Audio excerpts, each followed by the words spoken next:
दिए काल के जाल में, कह का पता नहीं उन्हें सतलोक के बारे में।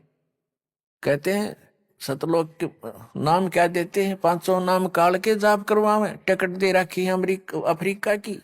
और बात करें अमरीका की, इन टिकट तो दे रखी है यहीं रहने की, यानी इस यहीं के मंत्र इस जन्म मरण की व्यवस्था के। और बात करें सतलोक जान की, है कोई बात है इनकी। 500 नाम काल के जानो, जब दानी मन शंका आनो। घट रामायण के अंदर तुलसीदास हाथरस वाले ने स्पष्ट किया हुआ कि ये 500 नाम तो काल के हैं, और इनसे भिन्न छठवां नाम वो सतनाम है, और उनसे भिन्न फिर आदि नाम वो सार नाम है। इस कंप्लीट को ये 5 नाम वो नहीं है, 5 नाम भी हैं लेकिन वो नहीं है जो रंकार ओंकार, ये नहीं, ये तो काल के हैं 500।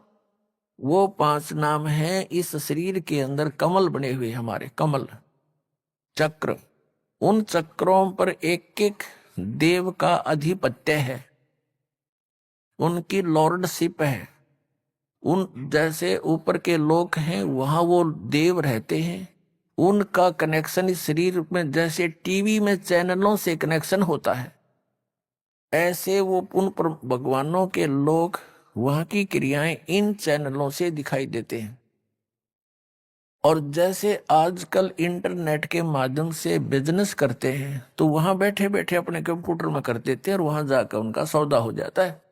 ऐसे ही इन चैनलों में जो हम मंत्र आपको देते हैं, इन मंत्रों में ये कमाई, इन चैनलों में कमलों में ये कमाई फीड हो जाती है, और ये सौदा आपका उनके लोगों में पहुंच जाता है कि इसकी आज इसने इतने मंत्र कर दिए और आपके बैंक में इसके इतने डिपॉजिट हो गया। जब यहां से चलोगे तो आपके ये 500 बैरीगेट साफ पाएंगे, जो बैरियर लगा रखे हैं काल ने। पहले मूल कमल में वहां जाओ, उससे ऋण मुक्त हो जाओगे। फिर स्वाद चक्र में सावित्री वर्मा जी, मूल कमल में गणेश जी, मूल चक्र में, इन सब से ऋण मुक्त होकर आप त्रिकुटी पर पहुंचोगे। हरिहरादा स्वामी वाले कहते हैं साढ़े गुरु जी तो सीधे त्रिकुटी का मार्ग दस दे, नीचे की हमने कोई आवश्यकता नहीं।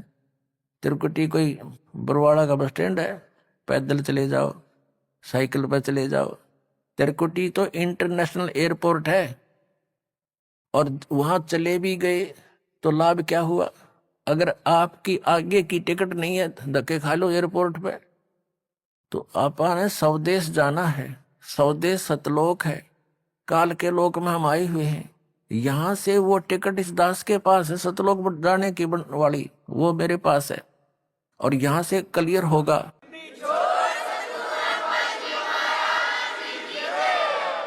स्वदेश जाने के लिए त्रिकुटी यानी इंटरनेशनल एयरपोर्ट पर जाकर के आगे प्रस्थान करने के लिए बहुत लंबा प्रोसेस है, वो कंप्लीट करना पड़ेगा, पासपोर्ट बनवाना पड़ेगा, सब नो ड्यू सर्टिफिकेट होंगे, तब त्रिकुटी पर जाने का लाभ है।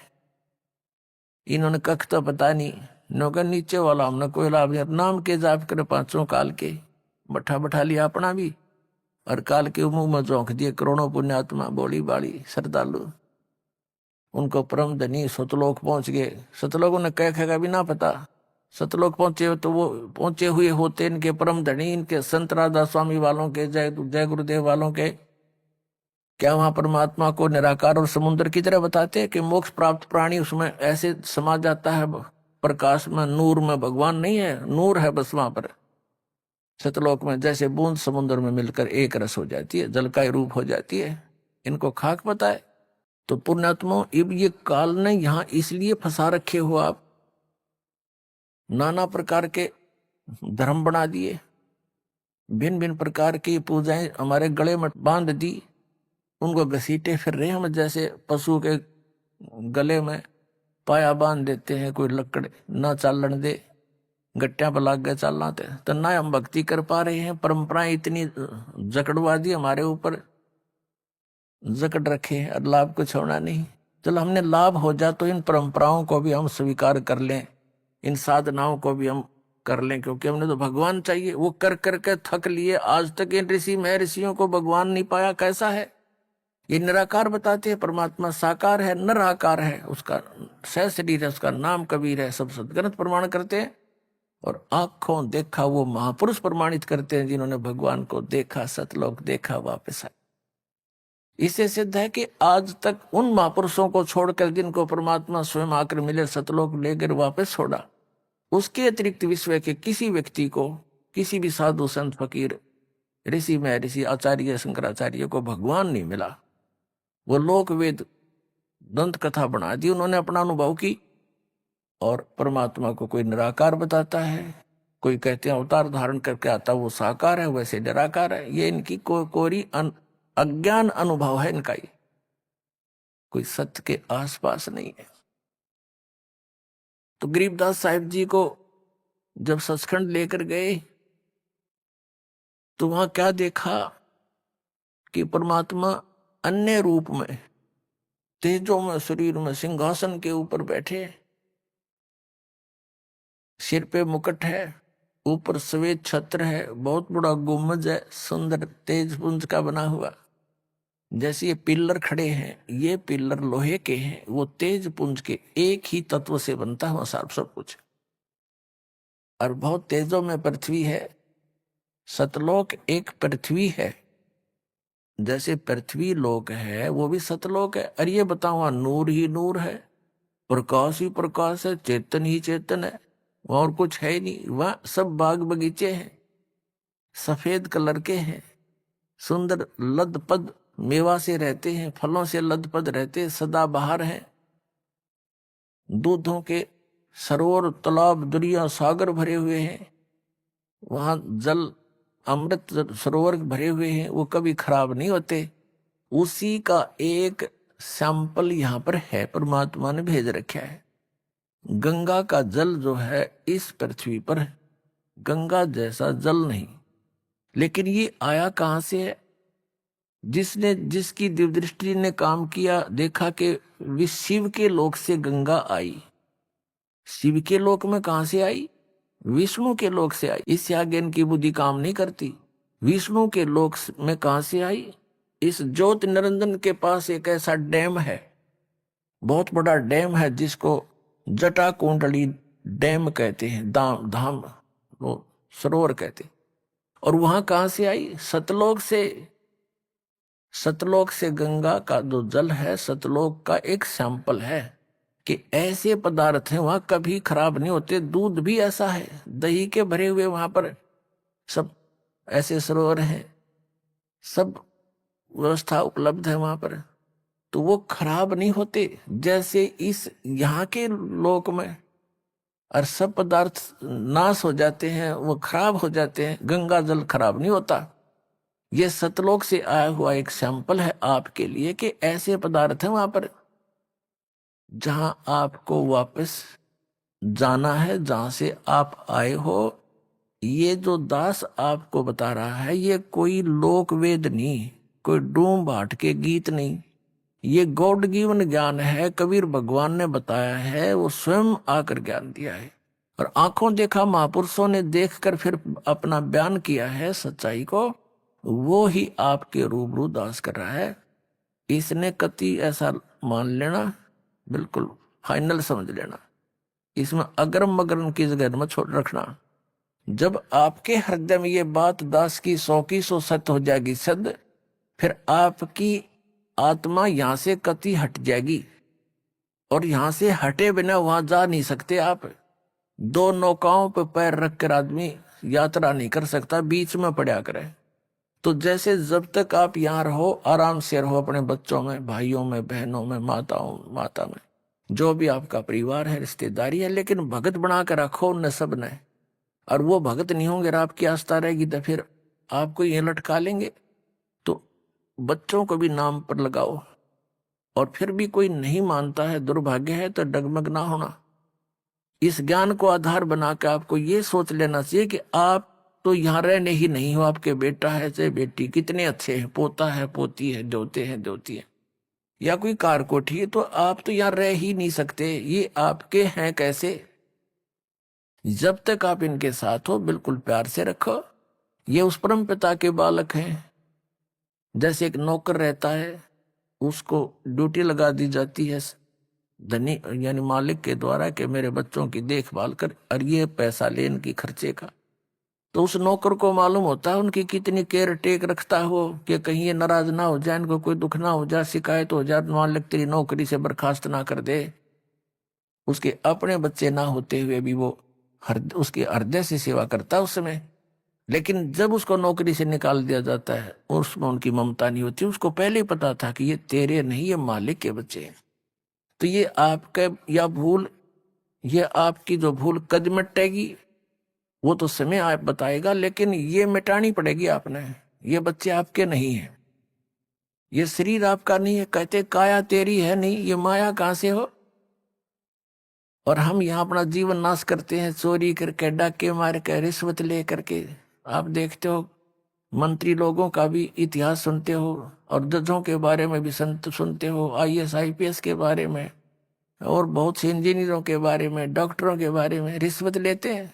धिक्कार है उनके जीवन को, उनको ज्ञान नहीं है, इसलिए विष खा रहे हैं। जब ये ज्ञान होगा जहर दिखाई देगा आपको। परमात्मा ने बताया कि तुमने उस दरगाह का मैल नहीं देखा और धर्मराज के तिल तिल का लेखा। तुमने वो स्थान देखा को ना जहां काउंट होता है, वहां छुपा नहीं सकते, वहां गवाह की आवश्यकता नहीं है। आप जो भी कर्म करते हो आपके अंतःकरण में वो फिल्म की तरह गुप्त चित्र अंदर अंकित होते हैं, और इसकी एक कॉपी धर्मराज के दरबार में ऑटोमेटिक डेली चली जाती है। जब आप वहां जाओगे आपका वो आपकी आरडिक्स वहां तैयार पावेगी और ला के कंप्यूटर में, और आपको खड़ा कर देंगे सामने, अब देख तेरे कुक्रम और सुक्रम। वहां पूछने की, वहां ना करने की आवश्यकता कोई नहीं, इसने झूठ बोलने का समय ना मिल रहा है, अगमन ऐसा ना करे। वो तो करता दिखे फिल्म में, जो आदमी कर रहा है सारे काम, वो कैसे कहेगा मैंने ना करे। नीची गर्दन कर लेता है। कहते तुमने उस दरगाह का मैल नहीं देखा और धर्मराज के तिल तिल का लेखा, एक एक तिल का। चीटी पायल बाजे पैर, साहेब सुनता है सब लहर। यदि हम सोच भी गलत करते हैं किसी के बारे में, वो भी अंकित होती है। हम सोच भी अच्छी बनाते हैं, भला करने की ना कर सकते हैं, दान करने की सोच करते हैं नहीं कर पाते हैं, उसकी भी राहत आपको मिलती है, वो भी गुड अकाउंट में होता है। और करना तो पड़ेगा ही पड़ेगा, लेकिन सोच अच्छी है वो भी अच्छा अकाउंट है। और सोच बुरी रखते हो, किसी के बुरा करना चाहते हो, तो वह भी लिखी पाओगी आपकी। तो परमात्मा कहते हैं तुम इसलिए यहां गलती करके फंसे रहते हो, तुमने उस परमात्मा के न्याय स्थल को देखा नहीं है, जहां पर एक एक नए पैसे का अकाउंट आपने पूरा करना पड़ेगा। जो किसी का बुरा किया है, किसी का लिया है, दिया है, वह पूरा करना पड़ेगा तुमने। तो उसके लिए अब हम आपको एक परंपरा बताते हैं। ये ना समझना कि ये नियम सख्त हैं, ये बहुत आसान नियम बना दिए आपके। किसी से पैसे लेते हो फिर उसका देना पड़ेगा, ये कोई बड़कों का खेल है। जैसे कोई रिश्वत लेता है या किसी और 2 नंबर से बकवाद करके किसी से ठग लेता है, वो पैसे उसने देने पड़ेंगे। इसमें ना किसी और जन्म में वो दामाद बन के ले जाएगा और खुश होकर देने पड़ेंगे, और कई गुना हो जाएंगे तब तक। तो सिर में दर्द करने की आवश्यकता नहीं है, ये बिना ज्ञान के हम ऐसा कर रहे हैं। इसलिए अब क्या है, जैसे हमारे उलझे हुए संस्कार तो ढेर है अभी पिछले भी, ये तो समाप्त हो ही नहीं सकते। यदि ये विधान हम माने इन अज्ञानियों का कि प्रारब्ध कर्म और संचित कर्म जितने भी हैं ये तो भोगने ही पड़ते हैं, और फिर मोक्ष कैसे होगा, अंत कैसे होगा, ये हमारा आपस का संस्कार अंत नहीं होगा तब तक हम मुक्त नहीं हो सकते, फ्री नहीं हो सकते। उसके लिए परमात्मा ने विधान बताया है कि एक ऐसा मंत्र दूंगा, उस मंत्र की कमाई से आपके पुण्यों का तो ढेर लग जाएगा, और जो पाप आपके होंगे उनको मैं कैंसिल करूंगा अपने कोटे ते, अपनी ताकत ते, आपकी श्रद्धा देख के, आपकी आस्था देख के।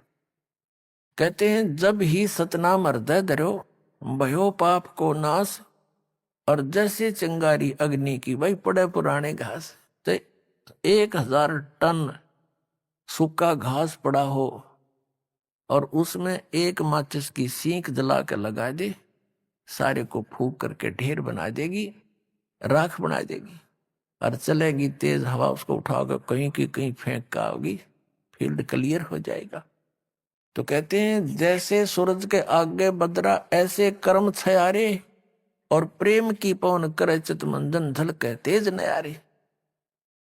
आत्मा और परमात्मा के बीच में आपके इन पाप कर्मों का के बादल छा गए, इनको प्रेम की पवन और करे चित मंजन झलके तेज नयारे। जैसे सूरज के आगे बादल ऐसे कर्म छयारे, और प्रेम की पवन करे चित मंजन फिर झलके तेज नयारे। एक मंत्र दिया जाएगा आपको, आपके पापों का नाश करेगा। आपके जब पाप नाश हो जाएंगे, आपके हृदय में एक विशेष कसक बनेगी। भगवान की चर्चा सुनते ही, प्रारंभ होते ही, उसका नाम शुरू होते ही, कहीं पर भी चर्चा सुनते हो तो एकदम गदगद आत्मा होगी, आंखों से आंसू टपकने लग जाएंगे। तो वो प्रेम की पवन है, प्रेम की हवा चल पड़ी, और फिर वो साफ कर देगी आपके इन सब दुर्गुणों को, और अपराधों का जो संचित अपराध है उनको भी, और प्रारब्ध वाले कर्मों को भी ये मंत्र नाश करेगा। तो कहते हैं इस प्रकार,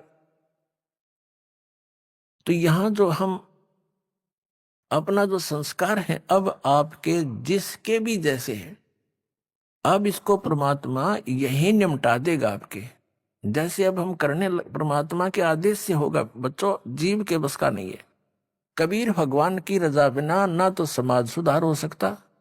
ये समाज सुधार का ठेकेदार बताया करते, समाज सुधारक देखा करते महर्षि दयानंद जैसे, उन जैसा विकारी प्राणी नहीं था, और हम उनको वो उनसे आशा करते थे कि वो समाज सुधार करेंगे। भांग वो पीता था, तमाकू सूंगा तमाकू खावे और हुक्का पीवे, नंगा रहे, अबरक अबरक भस्म खावे और चाय पीवे 150 वर्ष पहले। तो कहने का भाव ये है, किसी जीव का दोष नहीं, यू काल किसी के पंजे नहीं टेकने देता। ऋषि में ऋषि फेल कर दिए, विश्वामित्र जैसे घर छोड़कर। राजा था विश्वामित्र, राज त्याग कर जंगल में जा बैठा, घोर तपस्या करने। रास्ता था नहीं इनके पास, परमात्मा का साथ नहीं, काल इसके इनके इर्द गिर्द रहता है, इनकी बकवाद को तुरंत खराब करने के लिए साधना कर रहा था। ऊपर तो एक उर्वशी भेज दी औरत खूबसूरत, वह वहां इधर उधर बैठ कर लगी अदाएं करने। विश्वामित्र छोड़ दिया सारा, भक्ति भक्ति उसका पीछा हो लिया। एक लड़की को जन्म देकर पटक कर उसके मारने आ गए। 6 महीने की हो रही जब पकड़ रही सी तेरे लड़की को, और अब तेरा और मेरा इतना मतीस से काम आई थी। बता, मन के मारे बन गए बन तज मस्ती, माँ कह कबीर के करूं यो मन, तब मन बान माने ना। जंगल में टिंडे लेने गया था घर छोड़ के, और यो काम करना था। अकल है तो यू काल ना टिकने देता। ये जीव के बस की बात नहीं, ये तो परमात्मा साथ रहेगा, काल को दूर रखेगा, दुर्बुद्धि से बचाएगा। ऐसे ही इन महर्षियों ने कोशिश की समाज सुधारण की, लेकिन ये खुद ना सुधर सके और उनके खाक सुधारेंगे तो इनके बस की बात नहीं थी। ये काल इतना प्रबल है। ये तो कहते हैं काल डरे करतार से, जय जय जय जगदीश। ये जोरा जोड़ी जाड़ता पगरज डार सी। कहते हैं काल डरे करतार से और जय जय जय जगदीश। और जोरा यानी मौत परमात्मा के जूते साफ करती है, और पगरज डारे शीश कबीर परमात्मा के आगे कहते हैं ये मौत और ये काल है, उसके आगे करबद्ध हाथ जोड़कर खड़ा रहता है। तो क्या बताते हैं, तो ये काल जो है सबको ऐसे तंग करता है। ये कोई समाज सुधार, देखो महापुरुषों ने कोशिश की, जैसे आदरणीय नानक साहिब जी को परमात्मा मिले थे और उन्होंने प्रतिबंध लगा दिया था कि मांस शराब तमाकू छूना भी नहीं है। एक सवत समाज बना, कुछ दिन चला, उसके बाद फिर विकार आ गए। अब जो समाज तैयार होगा इसमें हजारों वर्षों तक विकार नहीं समाओगे। अब ऐसा समाज तैयार करेंगे हम।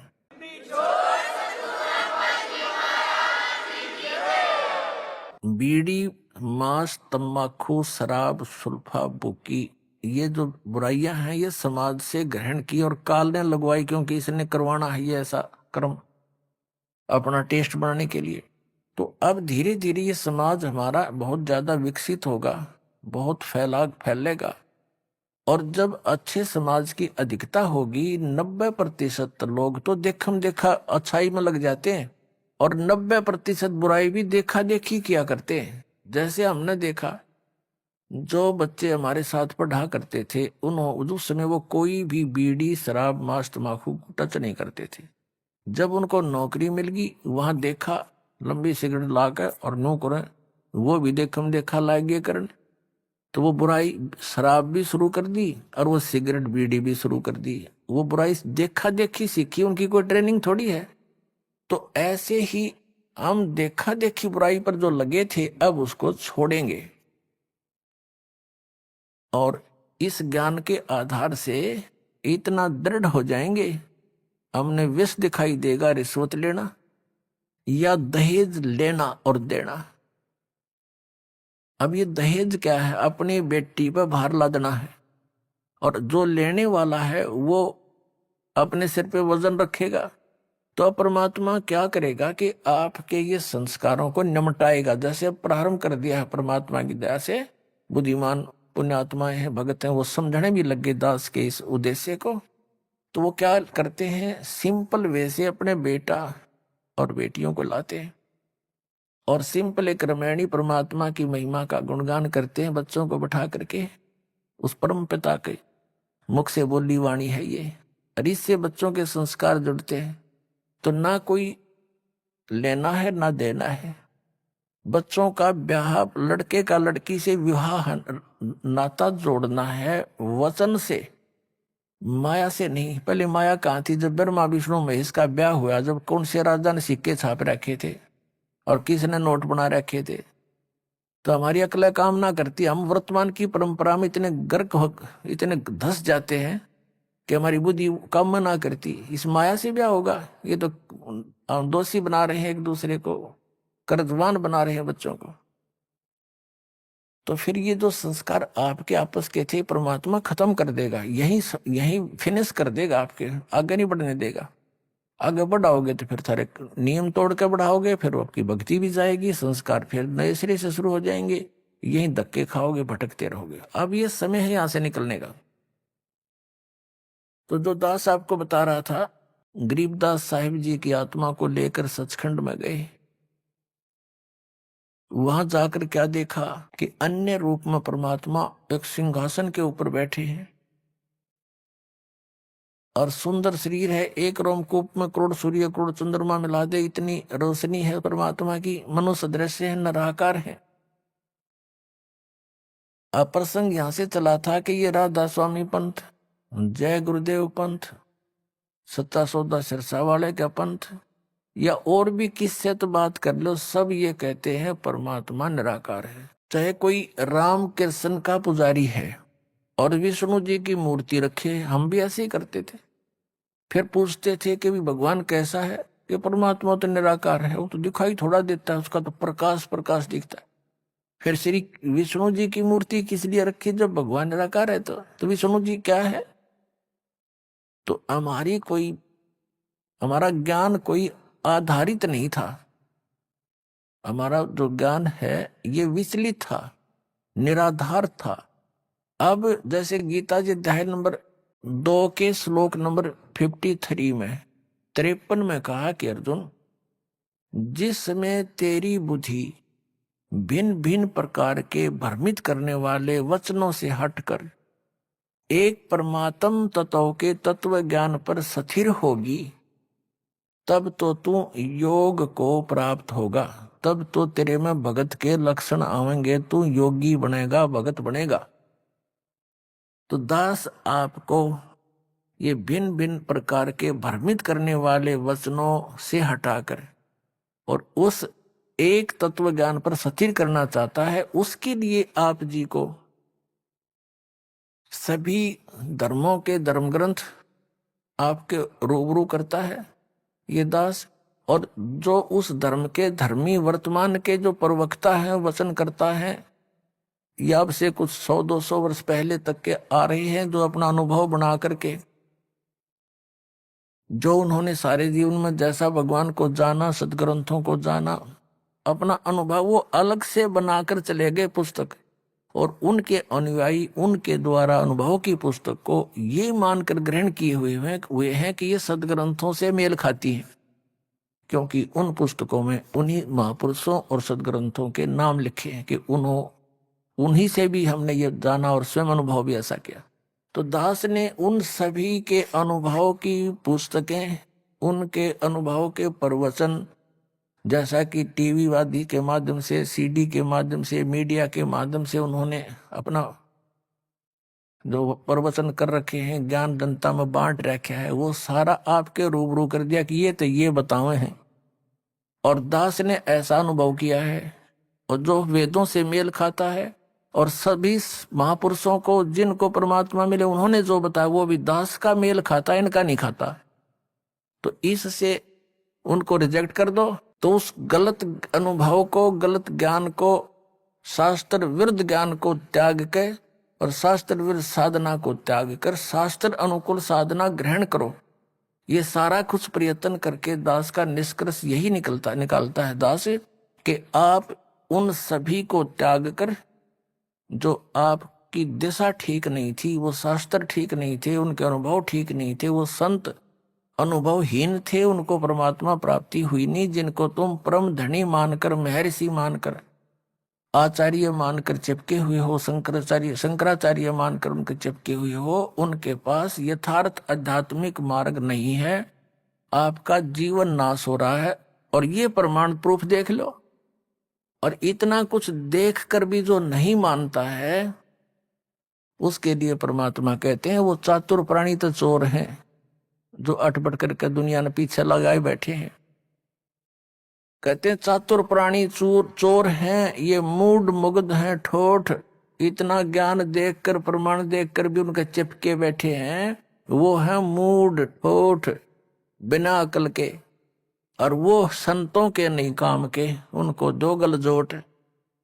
तो परमात्मा कहते हैं कि वो फिर हमारे काम के भी कोई नहीं, वो वहीं मरे रहो, फिर और क्या इलाज है उनका। इतने प्रमाण देखकर और फिर विष खाने की तैयारी में, तो या तो वो नशे में है या कति मूढ़मती। फिर क्या बताते हैं कि जानबूझ साची तजय। एक भक्त ने अपने गुरु को कहा कि गुरुदेव आप संत हैं, और संत वही हो जो सच्ची बोले। पहले तो उसने उसको तैयार किया नो विवश करने को, कि ये कदे अटपट ना कर जा। और भगत भगवान के मार्ग में झूठ बोलो, भगत कैसा? कहा बेटा बच्चा ऐसा ही है कि आप अपनी आत्मा से बताइए, जो पुस्तक ये मैंने पढ़ी है और ये आपके अनुभव के विपरीत है, या सच्ची है या झूठी। तो उसने कहा भाई तेरे को सच्ची लगती होगी तू ग्रहण कर ले, मैं तुझे बाधा थोड़ा ही कर रहा हूं, मुझे तो अच्छी लगती नहीं। तो उनको कहते हैं जानबूझ साची तजय और करे झूठ ते ने, ताकि संगत है प्रभु स्वप्न में भी ना दे। इसे दुष्ट के दर्शन भी नहीं करे, स्वप्न में भी जानबूझ कर। किस लिए?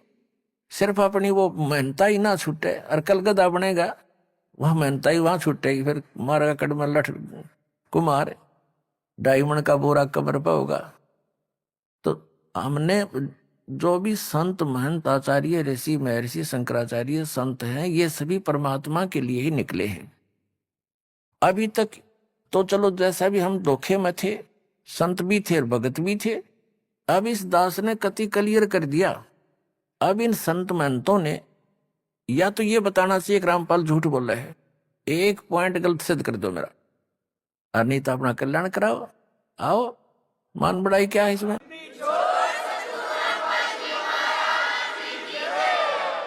अब जैसे एक डॉक्टर है और डॉक्टर के पास औषधि की खोज होगी, आपका वो रोग है, उसमें मान बढ़ाई की है। डॉक्टर का काम तो दवाई देना, मरीज का काम लेना और खाना, उसमें के कौन बड़ा और कौन छोटा? डॉक्टर डॉक्टर ही है, दवाई उसने देनी है क्योंकि उसको मिल गई है। तो दास के पास इस जन्म मरण के दीर्घ रोग को नाश करने की वो यथार्थ औषधि यथार्थ मंत्र हैं जो आज तक ना ब्रह्मा जी को प्राप्त हुए, ना विष्णु जी को, ना शिव जी को। वो दास के पास उपलब्ध है। तो पुण्यात्माओं, ये जितने भी सतलोक का ठेका ले रहे थे ये पंथ, इनको कुछ भी ज्ञान नहीं था। हमारे वेद बताओ, परमात्मा नराकार मनुष्य सदृश राजा के समान देखने योग्य, वहां से गति करके आता, आत्माओं को मिलता है। अभी आपने सुने संत राम